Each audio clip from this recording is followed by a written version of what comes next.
court battle between the National Boxing Promoters Association and the Minister of Sports, Arts and Culture is ongoing, with the parties agreeing earlier this week to attempt to reach a resolution out of court. Now, the matter has been ongoing since last year, where the NPBA took the Minister Zizi Kodwa to court to challenge the appointment of the accounting authority and subsequently the board of Boxing South Africa. In yet another twist in the ongoing saga, several promoters have now hit out at the NBPA, questioning their motives behind the litigation and alleging that they too did not consult and are acting without a mandate. Now, one such promoter is Ntsikelelo Manyisane of B Promotions and Events, who joins us now via Zoom to speak on this issue. Ntsikelelo, thank you so much for joining us here on the AM Report. The court battle does continue, but as the promoters, what is your challenge to the NBPA? Good morning, Andy, and good morning to the viewers. The challenge basically against the so-called Promoters Association, keyword so-called, is that they never consulted us, that is the promoters on the ground. I personally came to know about this litigation against the minister for the first time through the social platforms, which was very disappointing. So are you saying that Ayanda Matiti and the NBPA then had an obligation to consult you as the broader promoters before going to court against the minister in this instance? Exactly, Andy. In that, when they were appointed in Durban on the 2nd of October 2022, we were given an opportunity to talk to them as they were sitting in front. And I stood up and I called them. I asked them to be accountable to the promoters at large, as well as be transparent so that we know whatever they are doing. I was so taken aback only to read from the WhatsApp messages that there is this case against the minister heading towards the High Court. So they never consulted with us. But in terms of then the process, they are saying that they had consultation with several promoters. They represent over 70 of them, and all parties were consulted before this matter was taken forward. So if you're saying that a number of promoters are saying that they weren't, where was the flaw in this process? And are you then saying that they are acting without a mandate in instituting this action against the minister? Exactly, they have no mandate, and that is why I always ask myself, who are they representing when they are standing in front of a court of law? And on top of it, when they are drafting these affidavits, they must remember that an affidavit, you saying something under oath. When they say they have more than 50 members, where are these members? We know nothing about these members. Their group of 5 are their own members. That's what I know.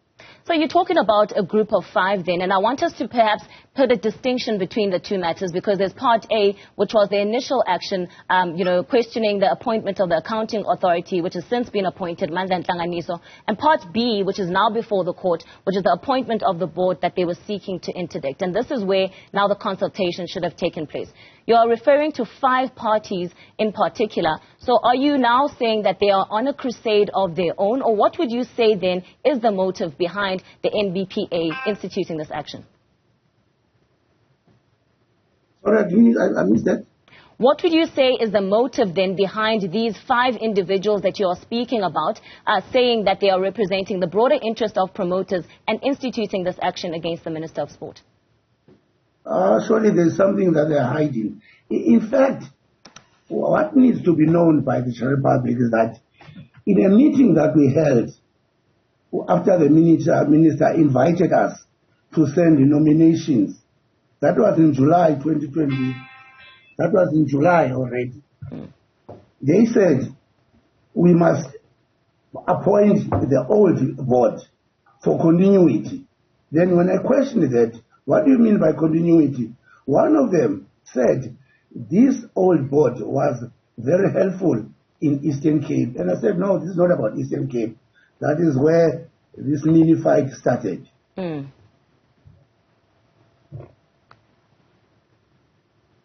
Yes, Ntsikelelo? Sorry? So now that you're looking at this, have you had this conversation with the Promoters Association, and in terms of the promoters, the general promoters now saying we are not happy with the action that you're taking against the minister as the Promoters Association, because you're representing as if you're presenting us, but you're actually not? What are the discussions that you have had with Ayanda Matiti, with the rest of the Promoters Association, to air these grievances? Because at the moment, in the public domain, it's looking like it is a joint effort for the promoters who are saying they are unhappy with the appointment of the board. Now, even when they became aware that this group of five, that the general promoters on the floor are not amenable or are not happy with their stance of taking the minister to court and challenging the appointment of the board as well as Mr. Mantantanganiso, they did absolutely nothing. Instead, they went around criticizing us in social media, because that's where they are good at.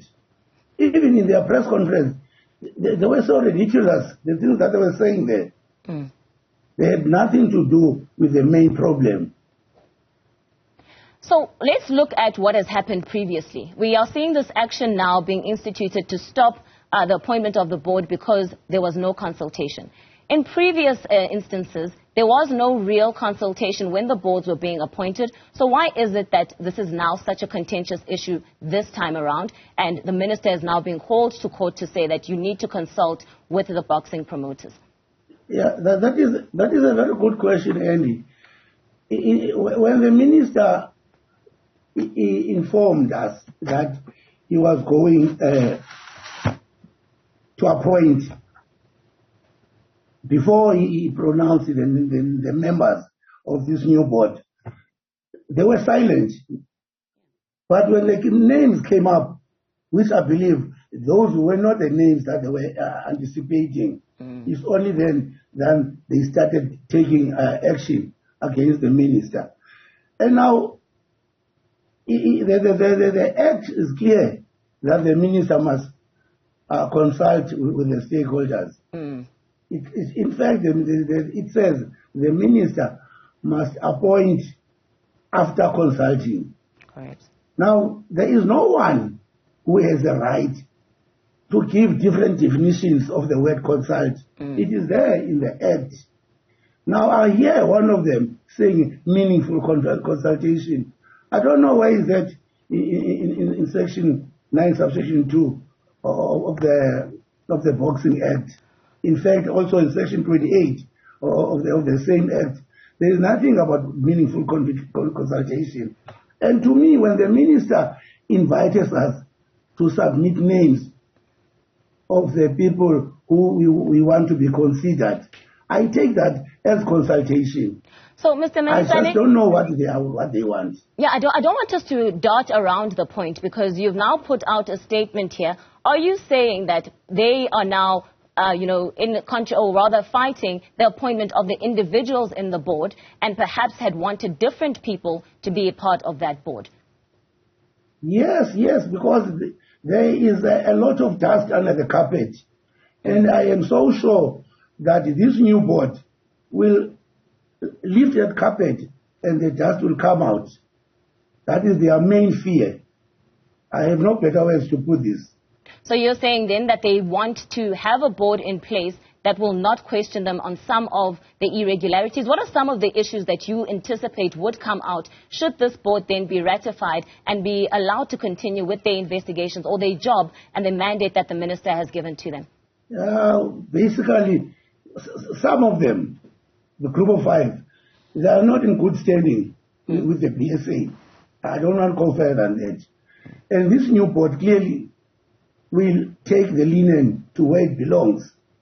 It won't hide it where no one can see it. And that has been happening all these years. In fact, even the old board, it was appointed in the same fashion that the minister has done. There is nothing different. But it's only when the names they were expecting did not come up, then they started taking action against the minister. So I don't want what does that say? I don't want us just to keep throwing things out without really, getting a factual basis for it. If you're saying people are not in good standing with Boxing South Africa, who are these people? What does it mean when you're saying they're not in good standing? And if you're saying that perhaps they are, blocking the appointment of the board due to some of the irregularities, what are some of these irregularities? And I know a number of promoters who have been disqualified to continue promoting because they owed BSA levies. And there are people in this group of 5 who owe the BSA. And they should not be promoting it as well. But nothing has been done about that. Is one of the people, Andee Mahamba, who you are saying now owes BSA a quantity of money and perhaps is not in good standing and would want to protect those interests? Yeah, when I read one of the affidavits, I came to know that not Mr. Matiti, I say one of them. Let's keep it that way. One of them. Let's end it there then. Thank you so much, Mr. Ntsikelelo. Manyisane, of course, from NBPA Promoting and Events, just sharing a bit of insight on the ongoing saga involving the Minister of Sport as well as the National Boxing Promoters Association, and perhaps saying that some promoters would feel that the mandate and, of course, the intentions of the association might not be what they seem to be.